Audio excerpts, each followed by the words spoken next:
Hello friends, welcome to our channel Gyan Ganga Ayurveda classes में। आज हम लोग बात करने वाले हैं सद्वृत्त वर्णन, अर्थात जो हम लोग के सिलेबस में देखा जाए तो सिलेबस के पॉइंट ऑफ व्यू से जो नाम है वो पॉइंट है सद्वृत्त अनुष्ठान के नाम से है। बट अब जब बुक में पढ़ते हो तो उसको सद्वृत्त या एग्जाम में जब भी आता है सद्वृत्त के नाम से ही आएगा। तो चाहे सद्वृत्त अनुष्ठान पूछे, चाहे सिंपल सद्वृत्त का क्या मतलब है, और हम लोग जानेंगे कि सद्वृत्त का क्या मीनिंग है, इसके पालन करने से कौन कौन से लाभ होते हैं। तो सबसे पहले जानते हैं कि जब भी हम कोई पॉइंट के बारे में लिखते हैं उसके सबसे पहले उसके रेफरेंस के बारे में लिखते हैं, अर्थात इस पर्टिकुलर पॉइंट कहाँ पर वर्णित है। जब तक हम उस चैप्टर के बारे में जानेंगे तब तक उस पॉइंट के बारे में कैसे जान लेंगे। तो आइए देखते हैं कि इस कौन से चैप्टर वर्णित है। तो हम लोग पढ़ रहे हैं चरक संहिता का सूत्र स्थान का 8वां चैप्टर पढ़ रहे हैं। जैसा कि जानते हैं ये 8वां चैप्टर क्या है, इंद्रिय उपक्रमणीय अध्याय। इंद्रिय उपक्रमणीय अध्याय। तो ये इंद्रिय उपक्रमणीय अध्याय के अंतर्गत हम लोग सद्वृत्त वर्णन के बारे में पढ़ेंगे। तो जैसा कि जानते हैं नाम में ही सब कुछ छिपा हुआ है। जब तक कि आप उस टर्म के मीनिंग को नहीं जानेंगे तब तक उसके बारे में नहीं जानेंगे। तो यहाँ पे देखेंगे सद्वृत्त। सद्वृत्त दो शब्दों से मिलकर बना है, एक है सद प्लस वृत्त। अगर इसका हम संधि विच्छेद करें तो इसका संधि विच्छेद करते हैं जब संस्कृत में, तो इसका होता है सत। सत प्लस वृत्त, ठीक है ना।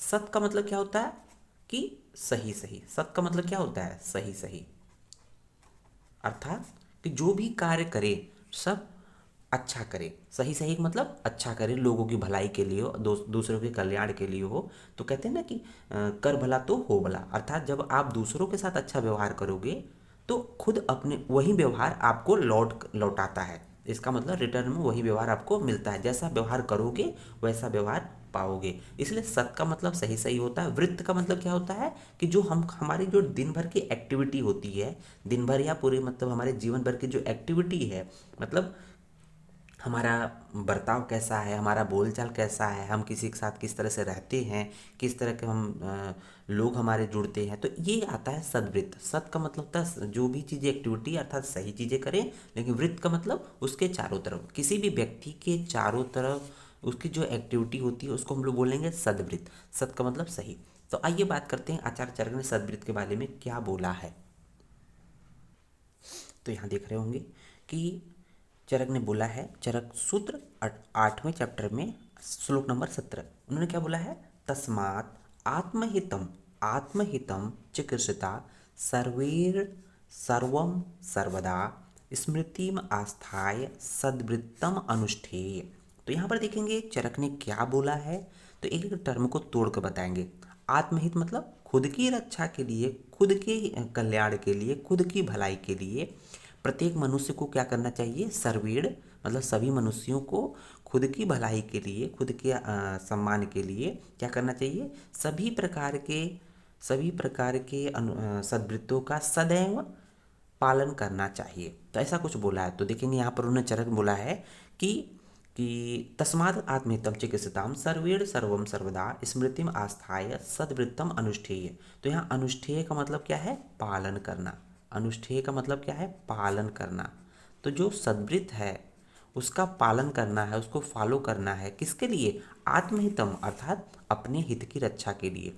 सभी मनुष्यों को, सर्वेण मतलब सभी मनुष्यों को, सब सर्व मतलब सभी प्रकार के सद्वृत्त का, सर्वदा मतलब हमेशा, हमेशा पालन करना चाहिए। मतलब ये स्मृति आस्था है, अर्थात कि स्मरण शक्ति को जागरूक रखते हुए। दोनों चरक ने क्लियर कट हिंदी में क्या बोल दिया कि इसलिए अपना कल्याण चाहने वाले सभी मनुष्यों को सर्वदा अपनी स्मरण शक्ति को जागरूक रखते हुए सभी सद्वृत्तियों का पालन करना चाहिए। तो इस तरह से बात चरक बोलते हैं। अब बात करते हैं कि सद्वृत्त के अंतर्गत क्या क्या चीज़ें आती है। यहाँ देख रहे होंगे सद्वृत्त। सद्वृत्त को हम लोगों को दो पार्ट में करना चाहिए कि पहला पॉइंट है कि क्या क्या करना चाहिए। सद्वृत्त का मतलब हमारे आत्महितम अर्थात हमारे कल्याण के लिए, हमारे खुद के हेल्थ के लिए अच्छा रहे उसके लिए क्या क्या करना चाहिए। तो यहाँ देख रहे होंगे पहला पॉइंट है उत्तम औषधियों का धारण। जब अच्छी औषधि लेंगे तो जब आप बीमार होते हैं तो कहीं ना कहीं जल्दी से आपका स्वास्थ्य ठीक होगा। दूसरा क्या है, पक्ष में 3 बार केस दाढ़ी नख का कर्तन, अर्थात हर एक 15 दिन पर बाल कटवाना, दाढ़ी कटवाना और नाखून का काटना। उसको देखेंगे हितकर, थोड़े और मधुर अर्थ वाले वचनों को बोलना। कहने का मतलब अच्छा बोले, थोड़ा बोले और मधुर बोले, ऐसा बोला गया है।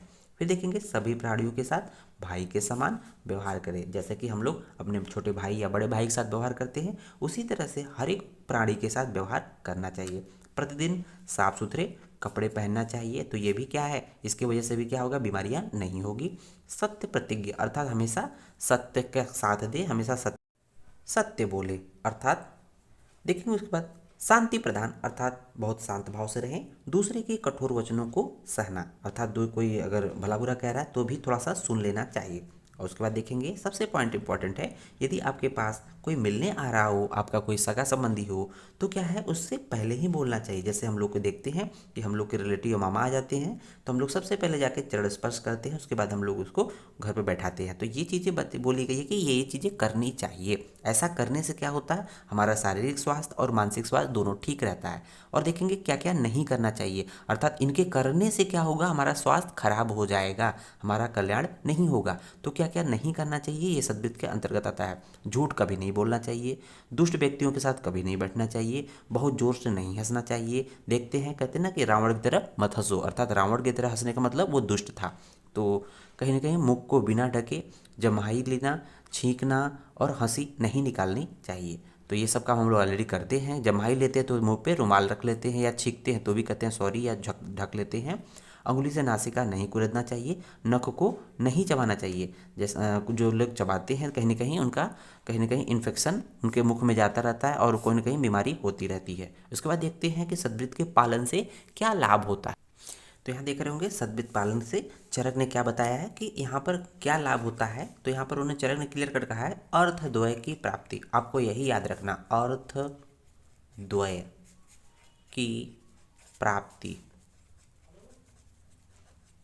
अर्थात क्या है अर्थद्वय, अर्थात ऐसे कौन से दो पॉइंट हैं इसके पालन करने से ये लाभ होता है, अर्थद्वय की प्राप्ति या अर्थद्वय का लाभ। तो सद्वृत्त के पालन से क्या लाभ होता है, अर्थद्वय की प्राप्ति। तो पहला पॉइंट क्या है कि आरोग्य, आरोग्य आरोग्य। तो हम लोग देख रहे थे कि जो भी चीज़ें हो रही है हम तभी स्वस्थ रहेंगे, हमारा सभी तभी कल्याण होगा जब हम आरोग्य होंगे। आरोग्य का मतलब क्या होता है, स्वस्थ रहेंगे। जब हम लोग स्वस्थ रहेंगे, हेल्दी रहेंगे, तभी हमारा कल्याण हो पाएगा। दूसरा क्या है कि इंद्रियों पर विजय, इंद्रियों पर विजय, इंद्रियों पर विजय। तो जब हम लोग के इंद्रियों पे काबू रहेगा, इंद्रियों पे कंट्रोल रहेगा, तब हम लोग कहीं ना कहीं किसी भी तरह की बीमारियों से, व्याधियों से ग्रसित नहीं होंगे। तो ये था आपके सामने सद्वृत्त। कैसा लगा आपका वीडियो कमेंट में ज़रूर बताइए। साथ ही साथ चैनल को सब्सक्राइब जरूर करें और वीडियो को लाइक एंड शेयर जरूर करें। धन्यवाद।